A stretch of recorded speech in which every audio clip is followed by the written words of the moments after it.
Willkommen, bienvenue, and welcome back to the Modding of Isaac with Lyte. This episode brought to you in part by iZeravon. Not enough monsters in your pockets? Check out Pokemon Fire Redux. Granted, its release date is somewhere around that of Half-Life 3, but if we show some support to iZeravon, there's a link down in the description. Might be able to push that, release date forward a bit, I don't know, maybe 3 whole decades? We'll see. But in this episode, we're going to work with saving and loading data quickly and easily using JSON. Now, I forgot to look up what JSON stands for, but I know what the J and S are, that's JavaScript, because it uses the formatting that JavaScript prefers in a way that it just gets the job done nicely, where it takes objects, turns them into strings such that you can save them, and back again such that you can use them. So we're not going to go straight into the game. First, we're going to look at a little bit of code. We're going to learn JSON today, because it's very, very simple. Now, we're not going to learn the whole thing, but we'll learn enough. On either side of a big old object, you've got curly braces, just like we have in Lua. This says all of these work together as an object.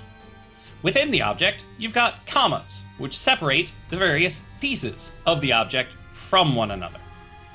And then you've got colons, instead of equal signs, for setting a certain thing to be a certain value. For example, level count has a value of 4. Damage count has a value of 8.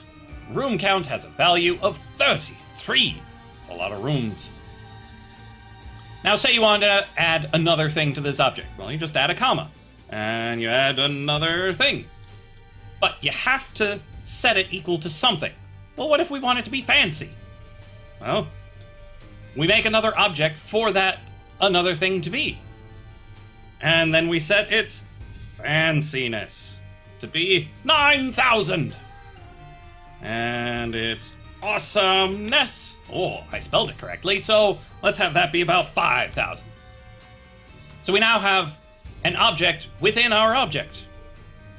Brilliant!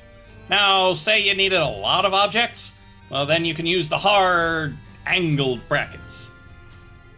I call these brackets, I call the squiggly ones braces, and I call the curvy ones parentheses. Just so you know what I call things.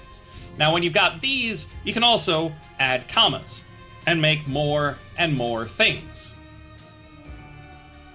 That is when you have an array of things, and they're all indexed by number instead of by name. Because you notice here, you have a name and then a value. Name, value, name, value. Well, in the brackets, there's no name. There is only value. I know you're expecting Zool there, but there is only value. Because they're indexed by number, starting with this first one, then the second, then the third. So that's as much JSON as you could possibly need to know, and, delightfully enough, more than you need for this tutorial. I just want you to know what's going on behind the scenes, to appreciate how awesome it is that you don't have to do any of this. None of it is your responsibility. So let's head back into the game. We'll do a tiny little bit of demonstration. We'll start up a new run. Let's use Samson. So we've entered a new level, so it would have ticked up the level count. Let's head over here. Oh, experimental treatment. It's an okay one. Then we come in here. Hurt me. We take a little bit of damage. And then we destroy him. And so we've ticked up the room count a bit. Wow, our shot speed is amazing. Yeah, I was gonna say ridiculous, then redonkulous, and then I just was like amazing. And so we get amazing.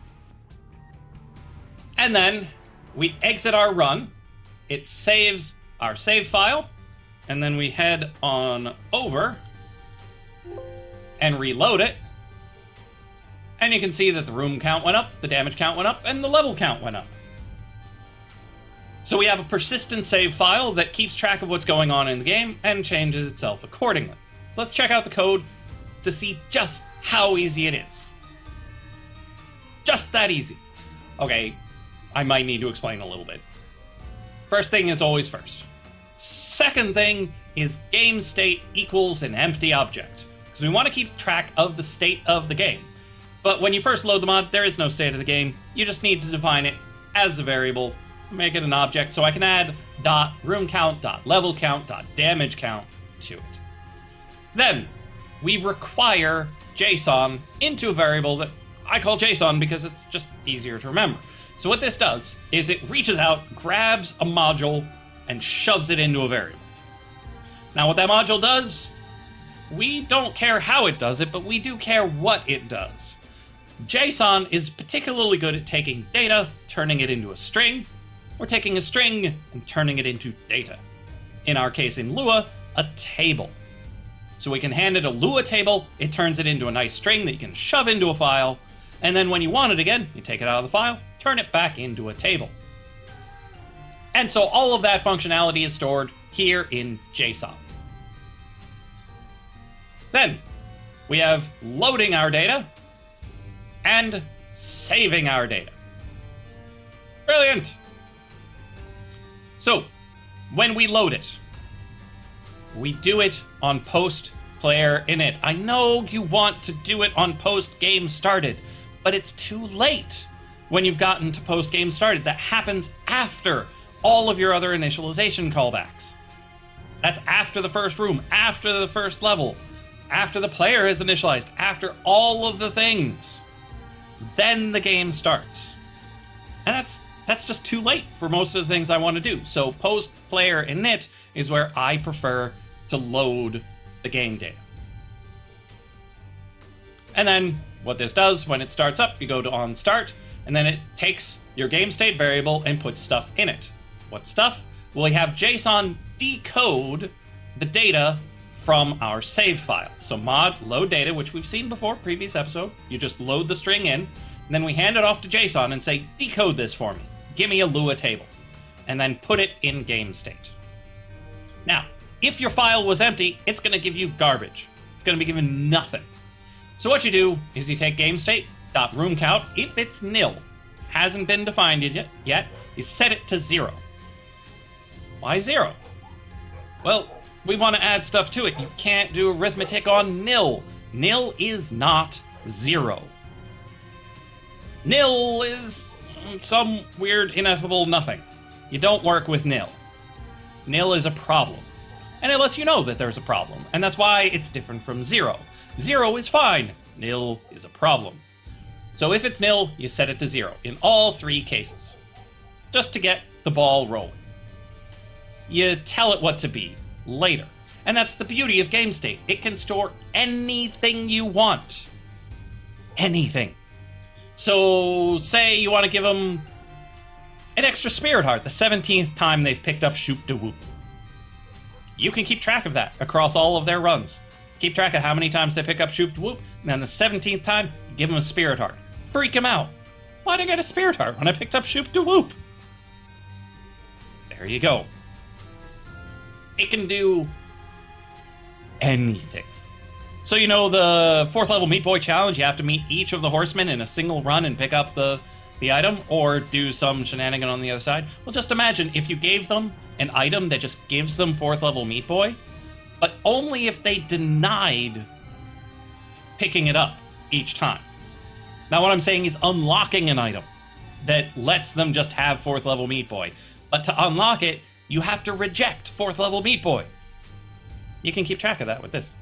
No problem. You just need to be able to detect things to update it in your game state, and then saving that state is super easy.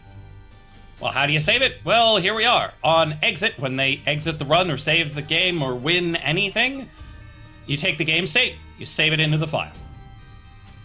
I do it on both of these because I haven't had a chance to test how they run at the end of a victorious run, because it takes me a while to get to the end of a victorious run.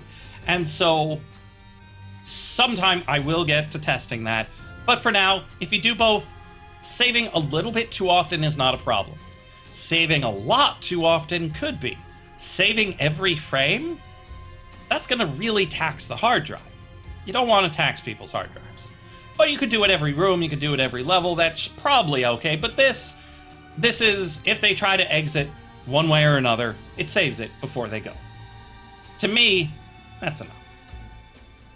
So what it does is it takes the game state variable, hands it off to JSON, and it encodes it into a string, like we have in the save file. And then we tell it mod save data, which says shove it into the save file. That's all it takes. It takes this much to load it, and this much to save it. The end. All the rest of this is just me implementing the demonstration. Once you enter a new room, it increments room count. Enter a new level, increments the level count. The player takes damage, you add that damage to the damage count. That's all these do. We've looked at all of these functions before. You should be able to follow along and see that that's how I kept track of the things that I was tracking. Now, interesting things to track will require more code. They will require you to think as a programmer and make sure you know what you're trying to track and that you track it reliably. But so long as you store everything you need to know in game state and update it the way it needs to go, saving and loading is this line and that line. You just run them at the appropriate times, which is why you need this little bit and that little bit. But most importantly, post-player init happens first when you start a run. Post-game started runs last when you start a run.